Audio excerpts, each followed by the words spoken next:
সকালবেলা ঘুম থেকে উঠেই দেখি আমার সোনামাটা বই নিয়ে বসে পড়েছে, সাথে দুই ভাই বোন বই নিয়ে ঝগড়াঝাটিও শুরু করে দিয়েছে। আর এইদিকে বাইরে বের হয়ে দেখি রাতের অনেকগুলো ভাত রয়ে গেছিলো। শারমিন ভাতগুলো ভাজি করে নিচ্ছে, যেহেতু গতদিন আমরা পিকনিকও খেয়েছিলাম আর দুপুরবেলা রান্না করছিলাম, সবগুলো ভাত রয়ে গেছে, খাওয়া হয়নি পিকনিক খাওয়ার জন্য। সেই ভাতগুলো ভাজি করে নিচ্ছে। আমার কাছে তো ভাত ভাজি সব সময়ই ভালো লাগে, আর আমার ভাইও ভাত ভাজি খেতে বেশি ভালোবাসে। পান্তা ভাত বলেন আর ভাত ভাজি বলেন আর ভাত মাখায় বলেন, আমার কেন জানি না বাসি খাবারগুলো খেতে অনেক বেশি ভালো লাগে। সব সময় পছন্দ করি আমি বাসি খাবার, বাসি তরকারি। আর এই দিকে সবাই খেলাধুলা করছে, আর বারান্দায় দেখেন হালকা করে রোদ আসতেছে। গ্রামের বাড়িতে আসলে খুব ভোরে ওঠা হয় রোদ ওঠার আগে, আর তখন থেকেই শুরু হয়ে যায় জীবনের চলাফেরার যুদ্ধ। আর এই দেখেন কিভাবে খেলছে। আর এদিকে ভাত ভাজি হয়েও গেছে, আমি সবার আগে খেয়ে নিয়েছি। আর এখন আমার ভাই আর শারমিন দুইজনেই খাচ্ছে। সিম ভাজি ছিল আর মিষ্টি আলু সিদ্ধ করতে দিয়েছে, আর কালকের পিকনিকের কিছুটা আলু ভাটিও রয়ে গেছিল। আর পাশের বাড়ি থেকে আমার বোন সম্পর্কে মুরগির মাংস দিয়ে গেল একটু আগে।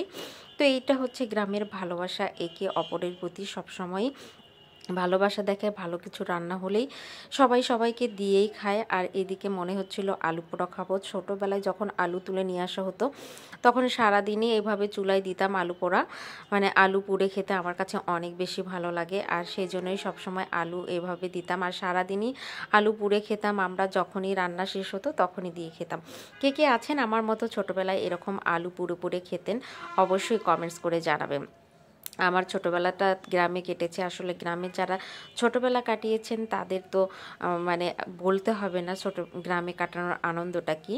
আর আমার কাছে সবসময়ই ভালো লাগে। আর এইদিকে আলুগুলো পোড়াও হয়ে গেছিলো। অনেক সময় আলু পোড়া দিয়ে ভুলেও যেতাম, আর সবগুলো আলু পুড়েও যেত। তো আজকে আমি সবসময় মনে করেছি যে আলু পুড়তে দিয়েছি আমরা। তো আলু পোড়া হয়ে গেছে, আর ফাইনালি সবগুলো আলু তুলেও নিচ্ছি আমরা। নিয়ে এইদিকে আমাদের বাসার সাথেই লাগানো হয়েছে মিষ্টি আলু, আর পাশেই রয়েছে একটা বেল গাছ। তো বেল গাছে বেল পাকা শুরু করে দিয়েছে। তো ভাবছি আমি যাওয়ার সময় বেল নিয়ে যাব, এই জন্য আমার এক চাচাতো ভাইকে বেল গাছে উঠিয়ে দিচ্ছি। আর যেহেতু দুই একটা করে পড়ছে বেল, আর সামনে রোজার মধ্যে বেলের শরবত খেতে খুবই ভালো লাগবে, সেই জন্যই ভাবছি যে যাওয়ার সময় কিছু বেল নিয়ে যাব বগুড়াতে যাওয়ার সময়। এই জন্য ছোটো ভাইকে উঠিয়ে দিলাম বেল গাছে কয়েকটা বেল মানে পাড়িয়ে দেওয়ার জন্য। আর পাকা বেলগুলোই নিয়ে যাব, কাঁচা বেল নিয়ে যাব না। কাঁচা বেল নিলেও যদি বা পাকবে, যেহেতু গাছে পাকা শুরু করে দিয়েছে এখন, তারপরও ভাবছি অতটা নিয়ে যাব না। সকালবেলা দুইটা বেল পড়েছিল, সেই দুইটা নিব, আর যদি দুই তিনটা নিতে পারি সেই জন্য গাছে উঠিয়ে দিলাম। তো গাছে উঠিয়ে ঝুঁকিয়ে মানে পারবো। বেলগুলো যদি গাছে উঠে ঝোঁক দেওয়া হয় তাহলে বেল পড়ে যাবে পাকা থাকলে। তো ও উঠেই বেলের গাছে এভাবে দেখতেছে কোন দিকে পাকা বেল পাওয়া যাবে। আর বেলের গাছে ওঠা কিন্তু অনেক কষ্ট, কারণ অনেক কাটা থাকে, দেখে শুনে গাছে উঠতে হয়। সব গাছে ওঠা যতটা সহজ, কিন্তু বেল গাছে ওঠা কিন্তু ততটাও সহজ না, কারণ বেলের কাটা থাকে।